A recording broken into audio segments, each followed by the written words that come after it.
I am his son, but for many years I did not dare to speak up. More than 100 children have been victims of that sick hobby. Rikers Island, 4:13 a.m. July 1st. A 72-second audio recording of unclear origin began spreading across independent news outlets, believed to be a clip from a conversation between Justin Dior Combs, son of Sean Diddy Combs, and a fellow inmate in the solitary confinement unit. The voice in the tape trembled from choking up. I used to see him bring each of them in, over 100 kids. They didn't know what was going to happen. I didn't know what to do either. I'm his son. Recording ends with the sound of intense crying and a whisper repeated 3 times. I should have spoken up sooner. At present, the detention facility has not confirmed the authenticity of the recording. The lawyer representing Diddy's family declined to comment, but within less than 5 hours, the tape had led the Manhattan District Attorney's Office to urgently summon an interagency investigative task force, citing the potential existence of organized serial child abuse. If the content of the recording is real, then this is no longer a family scandal. This is a federal-level criminal investigation. And if Diddy's son is the first to confess, not in court but from his cell, then what happens next could bring down the entire empire. Diddy once built Part 1. The first words: I saw him bring them in, one by one. I saw him bring them in, one by one. Each and every one. They didn't know, knew some of them weren't even old enough to go to school. I didn't dare to ask. I didn't dare to do anything. But I counted over 100 kids, maybe even more. The 72-second audio recording leaked from the solitary confinement unit at Rikers Island begins with the sound of a gasping breath. The voice on the tape is quiet, choked, fragmented, but every word is clear, and the way the phrase "him" is emphasized in that first sentence, without being named, is enough to make listeners understand the person being referred to is Sean Diddy Combs. The speaker, as initially verified by the press, is none other than Justin Dior Combs. His son. The conversation was not recorded in the prison's official surveillance logs. It wasn't made through the jail's phone system. No lawyers were involved. It is believed to have been captured using an unofficial handheld device, possibly by a fellow inmate or someone from the internal monitoring team. No one knows who recorded it, but one thing is clear: the content of the tape is significant enough to trigger a large-scale federal investigation. The testimony, even if it's just an unverified leak, immediately shook the public to its core, not because of the number than 100 children, but because the person saying it was the biological son of the accused, and because of the way Justin said one by one, as if he had seen each face, each little body, each step being led into a place. No one dared to name. The immediate questions arose: who were those children? Where are they now? When were they brought in? What location did it happen at? And why did Justin say, I counted more than 100? Did he see a list, a notebook, a chart, or did he witness each one being taken away over the years and couldn't speak up? Authorities have not yet verified the source of the leaked tape, but the FBI has formally requested that Rikers Island hand over all relevant audio files, surveillance footage, and monitoring logs connected to the cell of Justin Dior Combs. Between June 28th and July 1st, Diddy's legal team declined to comment, but an internal source from the Manhattan District Attorney's Office stated, "We have never seen a single recording trigger such a broad-scale investigation in under 2 minutes." One of the most disturbing details was the phrase, "some of them weren't even old enough to go to school." That single line immediately prompted several child protection agencies to step in. The National Center for Missing and Exploited Children, INCMEC, has announced full cooperation with the prosecutor's office to cross-reference unresolved missing child cases within Diddy's known areas of activity, with a particular focus on the years from regarded as the peak era of high-profile private parties in the entertainment industry. A senior investigator who requested anonymity remarked, "The phrase 1 by 1 is not a casual observation. It's an indication of an operating system. That means this wasn't random, and it wasn't a one-time event. It was a cycle. Someone led, someone received, someone watched."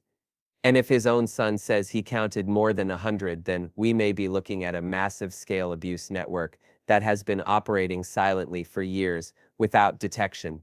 The online community erupted with questions: Who brought those kids there? Has anyone ever spoken up and been silenced? Why didn't Justin testify to this in court, but instead told a fellow inmate, is this the truth or a symptom of someone haunted by what they once stayed silent about? Mainstream media outlets began returning to the story with caution. CNN, NBC, and AP reported using the term unverified leak, but independent investigative organizations didn't hesitate. Within 24 hours. Three NASs released preliminary reports outlining areas of concern related to the recruitment of minors at events sponsored by companies linked to Diddy, including advertising campaigns, music events, model castings, and so-called arts orientation summer camps. A former security staff member at one of Diddy's estates anonymously stated, "We had guest lists, but there were a few separate files, only handed from person to person, no emails, no prints, only word of mouth, were brought in through the side entrance. No one dared to ask this testimony, if aligned with Justin's statements, could be the first bone fragment in a skeleton long buried beneath layers of entertainment, luxury, and fame." Justin has not confirmed whether the tape is his. His legal representative so far declined all press inquiries, but an independent audio expert hired by The Intercept analyzed the recording and concluded the voice in the tape has a 91% match with Justin Dior Combs' vocal samples from public interviews conducted within the past 5 years. The final question raised in this opening section is no longer is this true, but rather if this is a tearful confession from a biological son locked away with nothing left to lose. Is it more trustworthy than the polished defenses from the PR team outside? And if more than 100 children were once led, one by one, into rooms without cameras, then who can still say they didn't know? Part 2. There were children not even old enough for school. I didn't think they understood what was happening.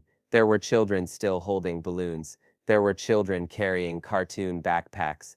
There were children crying because they missed their mothers. There were children who didn't even know how to write their own names. Yet he still let them walk through that door. Once they went in, there was no turning back. The leaked audio clip, after being trimmed by independent media outlets, makes one thing very clear. The children Justin referred to were not merely minors or under 18, as vaguely described in legal filings. According to him, there were children who did not know how to write their names, who had not yet started school, who did not understand what the world was, and what left the audience stunned was not the number over image of a child with a cartoon backpack holding a balloon being led away in silence. The prosecution has not publicly disclosed the identities of any potential victims, but immediately after the audio surfaced, child protection agencies began to act.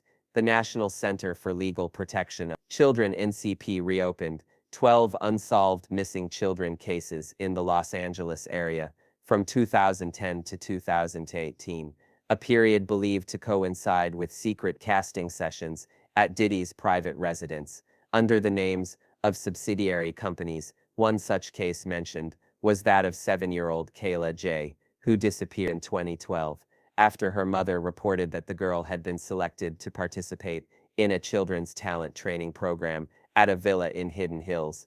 The file states, escorted by unidentified transportation private hire, no license plate number, and after 48 hours, no one could reach the organizers. Phone was disconnected.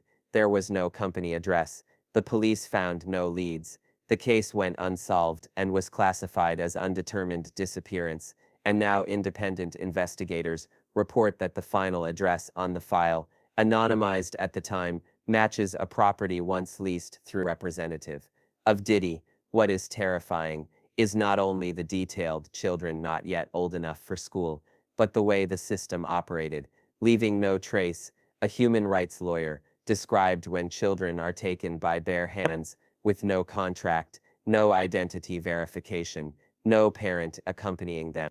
Then they leave no record in the legal system, meaning if harmed, they did not exist.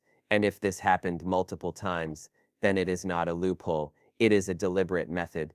The immediate questions raised are who was behind the selection of children, what training programs were used as covers, benefited from leading illiterate children through the door of no return, and why did Justin, who witnessed it, say, "I didn't think they understood what was happening," instead of doing anything? Some argue that Justin may have been a manipulated victim, or perhaps someone pushed into things too soon without knowing right from wrong, but his line, "once they went in, there was no turning back," shows clear awareness, and that is what shattered public trust in the entire system, from lawyers to nannies, from logistics staff to drivers, people who knew yet no one spoke up. The FBI has confirmed that they are collecting lists of all events involving children organized by companies associated with Diddy, including photo shoots, auditions, talent contests, private festivals, and artistic creativity camps, promoted via internal entertainment industry flyers, and a source says, among the verified events, at least 8 programs, without guardianship rosters, 3 of which took place in secluded venues, not open to media, without security cameras, without independent oversight. Justin didn't specify where those children came from, but the phrase "they didn't understand, some were crying because they missed their mothers," suggests that many children were not coerced through violence, but through promises, deception, or enticement from people they trusted that enraged the public not only because of the crime, but because of the organized, scripted system, protected nature of it.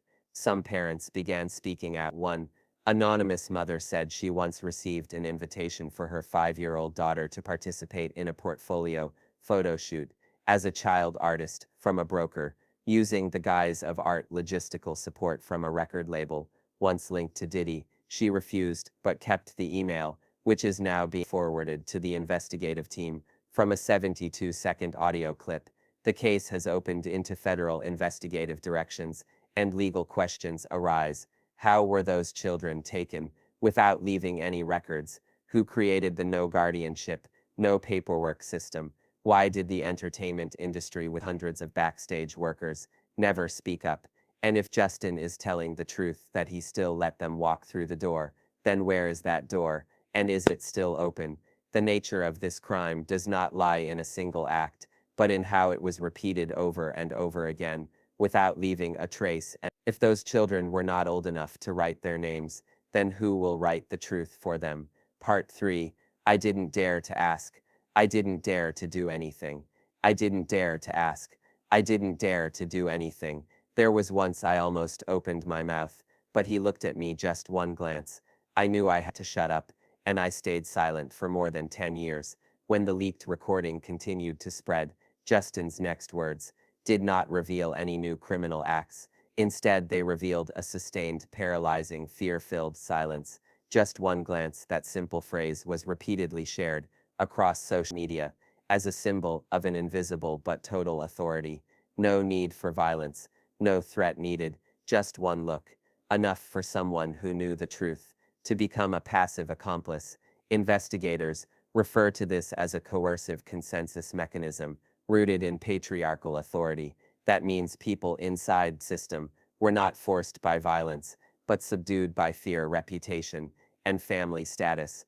Justin is the perfect example, the son of the most powerful man living in the house, attending events, protected absolutely, yet still dared not speak. And he is not alone. A former bodyguard who worked for Diddy and spoke anonymously. We knew something was wrong, but no one dared to ask. We were paid to protect, not to question. Every time a child walked in, no one touched them, but everyone looked the other way.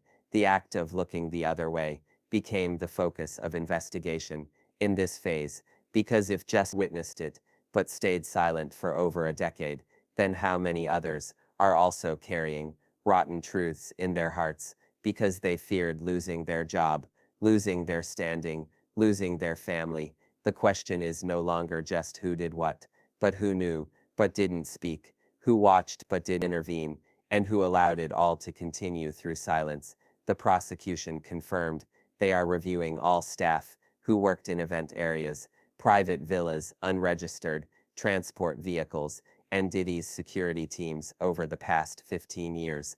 They are focusing on those who were present but did not speak, because in charges involving organized abuse, Silence is the core operational mechanism. Returning to Justin's testimony, he didn't say he was threatened, didn't say he was beaten, he only said, one glance, that shows the crime, doesn't need a sound. It can persist in spaces, shielded by family bonds, money, and fear on social media. Public opinion split into two camps. One side argued, Justin is a victim, psychologically manipulated, trapped in the role of the son, powerless to escape his powerful father's shadow. The other side argued, staying silent for 10 years, while hundreds of children were harmed, is a passive crime, and this belated confession, however moving, cannot erase the consequences of that silence. A veteran journalist wrote, if one child was taken and Justin remained silent, maybe he was afraid if 10 were taken and he remained silent, then that is indifference. But if he counted more than 100, then that silence is complicity. Diddy has not responded to the audio recording.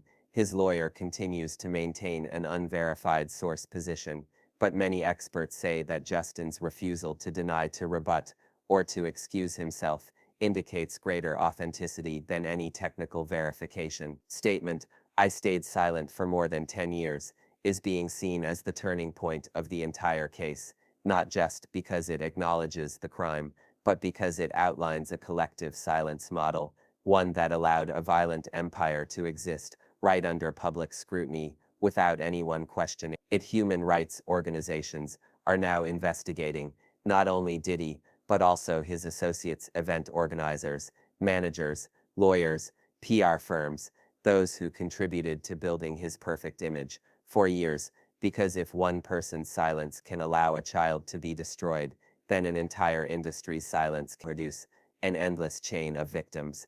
The final questions are how many people saw how many glances, made others remain silent, and if every crime begins with a look, when will we dare to look back? Part 4.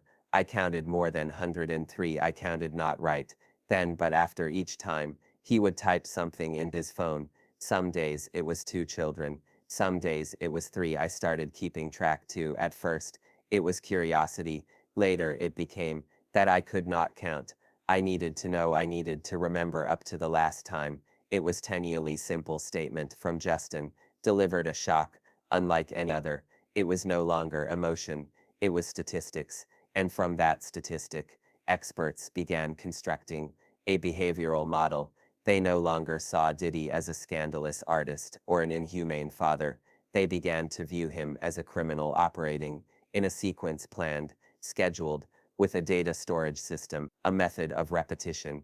In organized child abuse investigations, the number is a crucial indicator. Lone offenders often cannot recall the exact numbers. Those with pathological repetition will deny everything, but those who count or force others to count are the ones who build a chain of behavior in a stable pattern. And Justin, by admitting he recorded 2, accidentally confirmed there was a schedule, a system, and a recurring pattern. This information led investigators to expand their inquiry. They didn't just seek witnesses, they turned to digital data, iCloud history, Google Calendar entries, Diddy's team schedules, villa booking records, flight tickets, security camera footage around the areas. Because if Justin was right that after every incident there was a record made, then that storage system, even if deleted, would leave technical shadows. An internal source from the FBI's Diddy forensics team said they are restoring backups from devices that were once synced with Diddy's personal iCloud from 2013 to 2019 using high-end forensic tools. The goal is to find a timeline, locations, numbers, aliases, event schedules, guest lists. According to Justin's description, the youth session often took place during private entertainment events, backstage parties, or unplanned nights, meaning they could very well align with nights that left logistic traces. Authorities also began asking if Justin counted 103 children, how many others counted too, but stayed silent. Why did none of them speak? Or maybe they all accepted it as part of the system. A former stylist speaking anonymously, who worked at Diddy's house in 2015, revealed, we were once told, there are child models coming, do not ask anything, Do not take photos. There's always someone else escorting them. Never look directly at the kids. The terrifying part is the abnormal was normalized, and precisely from that normalization behavior became ritual, meaning everyone knew, everyone saw, but no one was surprised anymore. The number 103 is not just incriminating evidence, it is a testimony revealing an entire silent machine. How many drivers transported 100 children without asking a thing? How many event staff saw it and chose to look away? How many management agencies knew the name, schedules, ages, but still introduced children to Diddy, and who took money directly or indirectly to keep everything running as if nothing happened? Writes lawyer Clarissa Mendez commented, in the history of large-scale child abuse cases, the perpetrator is rarely punished for the first act, but for its uncontrolled repetition, proven through data and storage behavior. If Diddy had a memory system, even if automated, then he cannot claim he didn't remember, didn't intend to. Diddy's family continues to remain silent, no response about the number 103, but from the public calls for action are growing louder. The hashtag had remember beat 103 has begun to spread. Social media users are asking, who were those children? Why has no one verified victims' identities? And if there are no names, no faces, no records, will anyone fight to have them recognized as victims? The question for society is no longer just how many children were harmed, but how many people knew and did nothing because they thought no one was counting. Now, only one son with a notebook that quietly recorded down has caused the whole system to sway, and the most chilling thing is he didn't write it in anger. He didn't write to accuse. He wrote because he couldn't stop counting, because if he didn't count, then no one would ever know it happened. Part 5. I used to hear someone knocking on the door in the middle of the night. It was around 3 azar in the morning. Every few weeks, there was a night like that. I heard knocking, 3 knocks, then silence. There was no one at first. I thought I imagined it, but once, when I stepped out, I saw someone's shadow running along the hallway barefoot, very small. I didn't chase after them. I just closed the door and turned the music on. When this part of the leaked testimony circulated, people stopped calling Justin the Silent One. They started calling him something else, the Observer, not just a witness to wild nights. Justin seemed to be dealing with lingering, haunting trauma night after night, shadows, knockings, repeated over many years, and with each strange sound, the public began to ask, did any of those over 100 children never leave that house? The FBI has not confirmed the number of missing children directly related. Since this part of the tape was released, investigators have reopened at least 4 cases of unidentified individuals last seen near Diddy properties, all within the 2013 to 2018 timeframe. Among them, the case of an 11-year-old Latin American boy, referred to as Luis, has drawn the most attention. According to the file, Luis accompanied his mother to a child artist photo event held by an unregistered media company in Hidden Hills. He was escorted inside, along with 3 other children. After 1 hour, the others came out, but Luis was nowhere to be found. Security staff said he had left by a side exit, but no camera captured the image. Investigators could not locate any exit point.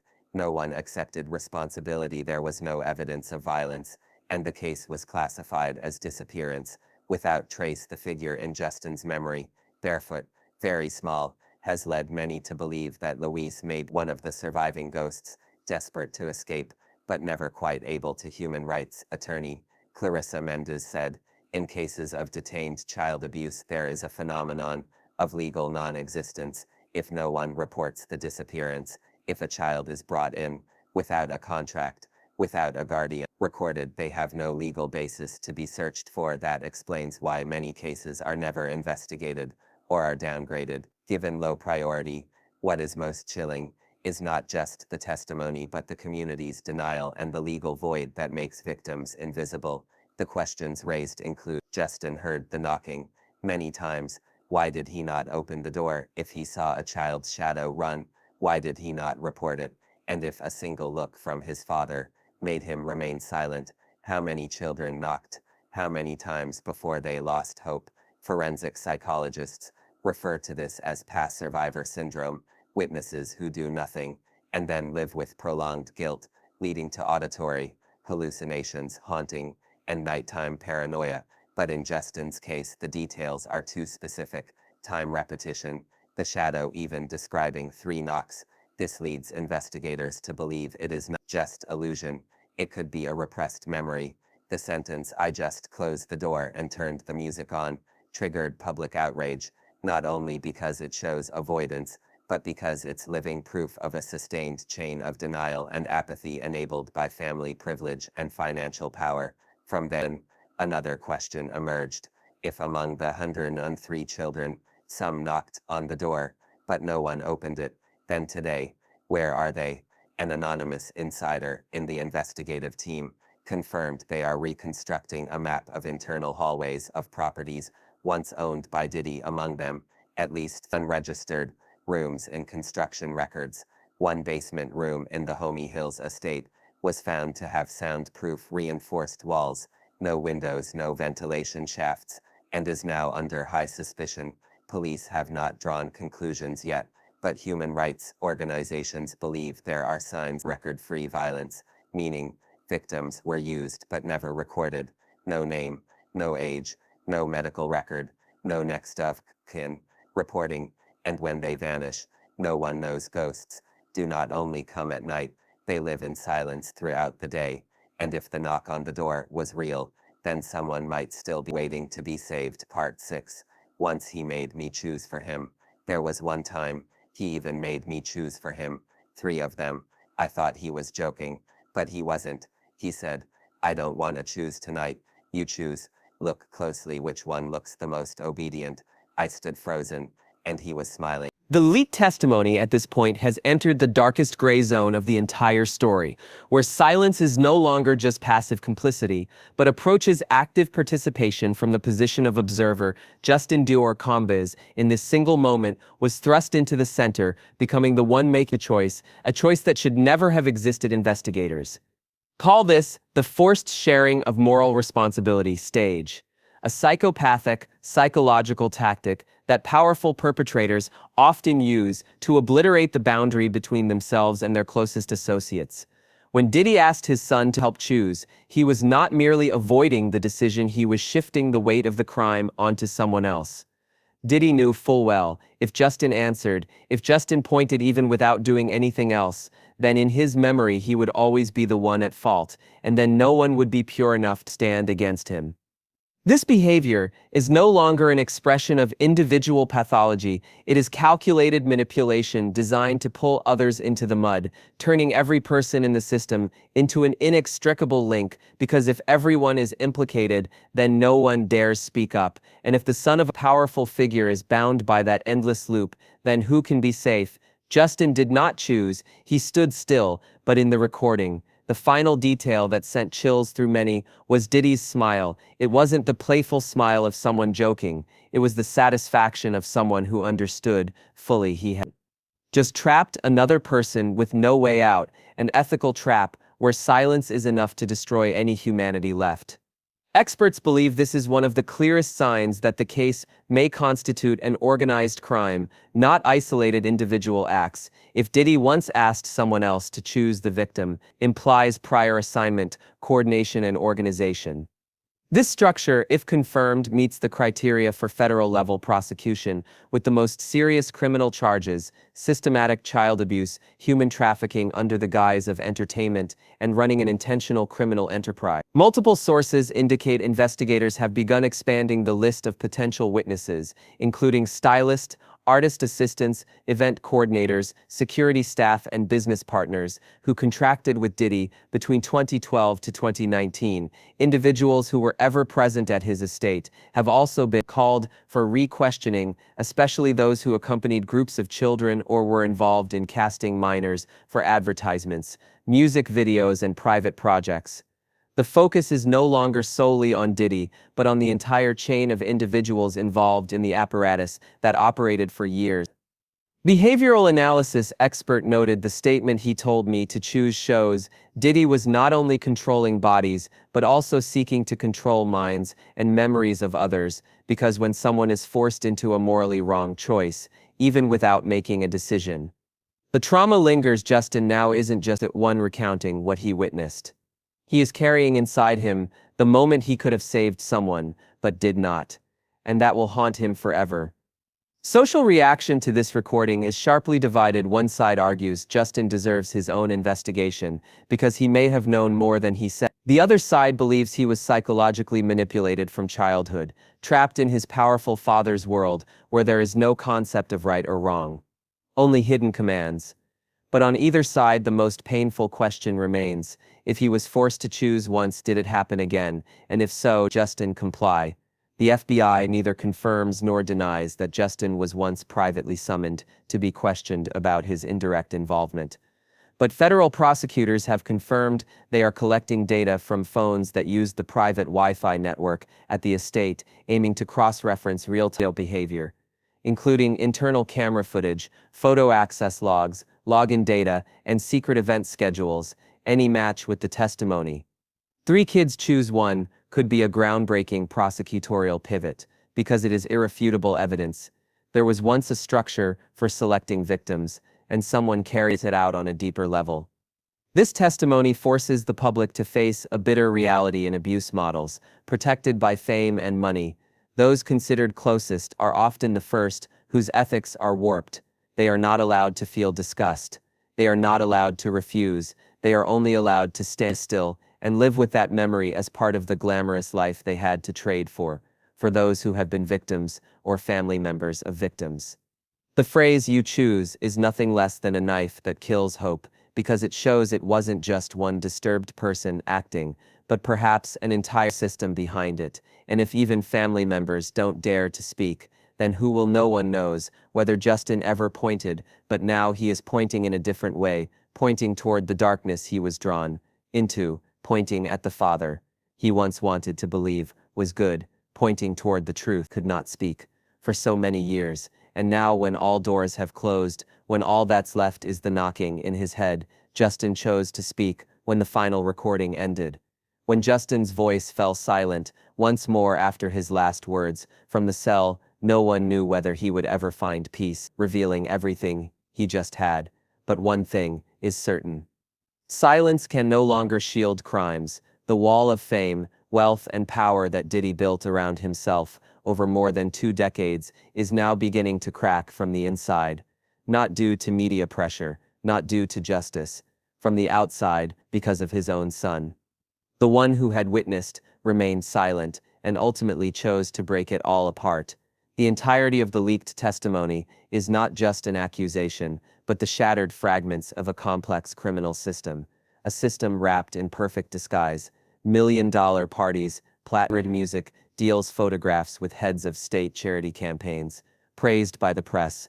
But what lay behind them? Soundproof rooms, nameless children, knocks at 3 a.m. that no one ever answered, silent glances begging for help in the night, and barefoot shadows who never made it back outside. Not talking about a single troubled individual.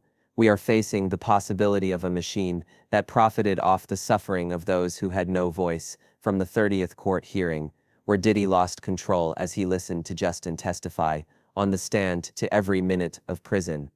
Recorded confessions, peace has cornered the federal investigative system into a place where it can no longer look away. Federal attorneys have requested the reopening of all files tied to music production companies previously run by Diddy. The Child Protection Commission has submitted a petition demanding an independent investigation into the entire operation of youth entertainment organizations that once partnered with his company. Human rights advocacy groups have officially urged the Department of Justice to launch a special investigation into the model of sex power, fame exchange embedded in the music industry. But among all of it, the hardest question to answer still remains: how many children were ever present in those stories, and how many are left now? How many were chosen and forgotten, without anyone knowing their names? How many bowed their heads and complied to keep a contract, to keep their power, keep their silence? And more importantly, how many are still alive, carrying memories no one wants to hear? Justin is not exempt from guilt. He still has to face what he failed to do, but the truth he just spoke might be the very thing dozens of others never dared to say. And if we, the public, the justice system, the media also choose to stay silent, then are we really any different from him, standing before a child, being chosen, and turning our backs? This case may drag on. Did he might strike back, reconstruct his image, deny everything, and continue to refuse accountability? But even so, the public knows what once lived in the dark is now surfacing into the light, and the children, who were once treated as tools, if what's been told is true, deserve to be heard. There is no price high enough to erase such crimes, but one thing will always be true. Once truth is spoken, it cannot be taken back. Justin has spoken. Now, the question is, will we continue to listen or fall silent?